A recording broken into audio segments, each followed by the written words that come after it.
यहाँ पर करनूल में गोल गुंबज की दरगाह है। अब जब से ये कानून बन चुका है, वक्फ बोर्ड उसका मालिक नहीं है, एएसआई उसका मालिक बन चुका है कि गवर्नमेंट किसी भी मस्जिद को, दरगाह को, खानखा को आपसे छीन सकती है।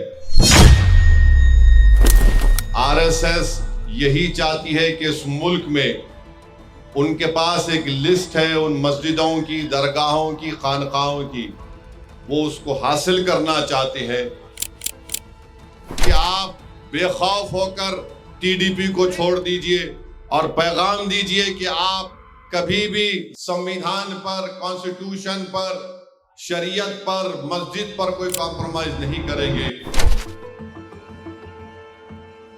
उससे कहा कि तुम्हारी दुकान का नाम ये क्यों है? उसने कहा मेरी मर्जी है। तो उससे कहा तुम्हारा पैंट खोल के दिखाओ हमको। नहीं, ये हुआ है, मजाक की बात नहीं है। बाद में मालूम हुआ कि जिसको गुस्सा कर रहे थे, गाली दे रहे थे, उसका नाम गोपाल है। विवादों के किंग असदुद्दीन ओवैसी ने कल आंध्र प्रदेश के कुर्नूल में एक जनसभा को संबोधित किया था। इस दौरान ओवैसी ने केंद्र सरकार और एनडीए के सहयोगियों को सीधे सीधे ललकारा है। रैली में मस्जिद, कब्रिस्तान के साथ साथ चंद्रबाबू नायडू, पवन कल्याण और एएसआई पर ओवैसी ने ताबड़तोड़ हमले किए हैं। ओवैसी के इस बयान के बाद बीजेपी, टीडीपी और जनसेना एक साथ उन पर हमलावर हो सकती है। नमस्कार, इंडिया टीवी देखना शुरू कर दिया है आपने और मैं हूं आपके साथ दीपक प्रजापत। वक्फ की जमीनें, मस्जिदें और कब्रिस्तानों को लेकर एक बार फिर सियासी संग्राम तेज हो गया है। ओवैसी ने वक्फ कानून को मुसलमानों की पहचान पर हमला बताया, तो वहीं उत्तर प्रदेश में कावड़ यात्रा के दौरान की जा रही सख्ती को लेकर भी ओवैसी ने चेतावनी दे डाली है। गोल गुम्बद की दरगाह अब एएसआई की हो गई। वक्फ कानून पर भड़कते हुए ओवैसी ने कहा कि यह वक्फ कानून दरगाहों और मस्जिदों को छीनने का हथियार है। गोल गुम्बद की दरगाह अब वक्फ बोर्ड की नहीं, एएसआई की हो चुकी है। ये कैसा इंसाफ है? कानून ऐसा बनाया गया है कि मिसाल के तौर पर आपको समझाने के लिए, यहाँ पर करनूल में गोल गुंबज की दरगाह है और वो आसारे खदीमा का भी उसमें रोल है। अब जब से ये कानून बन चुका है, वक्फ बोर्ड उसका मालिक नहीं है, एएसआई उसका मालिक बन चुका है। हम चंद्रबाबू नायडू से पूछना चाह रहे हैं कि आपने कितना झूठ बोला आंध्र प्रदेश की आवाम को कि कुछ नहीं होगा। तीसरी बात यह है कि गवर्नमेंट किसी भी मस्जिद को, दरगाह को, खानखा को आपसे छीन सकती है।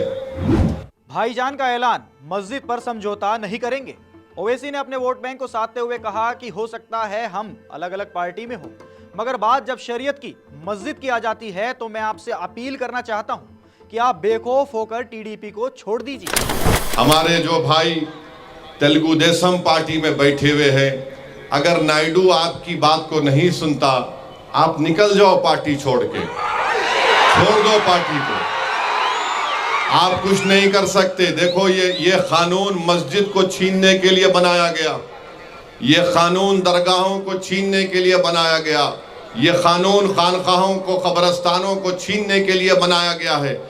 जब तुम्हारी और मेरी पहचान मस्जिद से है, इख्तलाफ हो सकता है, मैं आप कोई दूसरी पार्टी में होंगे, मगर जब बात शरीयत की, मस्जिद की आती है, तो मैं आपसे अपील कर रहा हूं कि आप बेखौफ होकर टीडीपी को छोड़ दीजिए। नाम पूछा, आधार कार्ड मांगा, गाली दी। ओवैसी ने उत्तर प्रदेश में कावड़ यात्रा से पहले प्रशासन और कुछ संगठनों की ओर से की जा रही सख्ती पर भी तंज कसा है। सुनिए उन्होंने क्या कहा। मुजफ्फरनगर में यात्रा शुरू होती है, वहां पर संघ परिवार के लोग चले गए एक दुकान पर, जाकर कहा कि तुम्हारे पास नाम क्या है? उसने कहा नाम से क्या मतलब? उसका आधार कार्ड पूछे, आधार कार्ड नहीं था। उससे कहा कि तुम्हारी दुकान का नाम ये क्यों है? उसने कहा मेरी मर्जी है। तो उससे कहा तुम्हारा पैंट खोल के दिखाओ हमको। नहीं, ये हुआ है, मजाक की बात नहीं है। फिर बाद में उस शख्स ने कहा कि मैं पैंट नहीं खोलूंगा, तो उसको गाली गलौज की गई। बाद में मालूम हुआ कि जिसको गुस्सा कर रहे थे, गाली दे रहे थे, उसका नाम गोपाल है। ओवैसी के इस धार्मिक तड़के पर आपका क्या सोचना है, हमें कमेंट सेक्शन में कमेंट करके जरूर बताइएगा। और तब तक के लिए आप देखते रहिए इंडिया टीवी।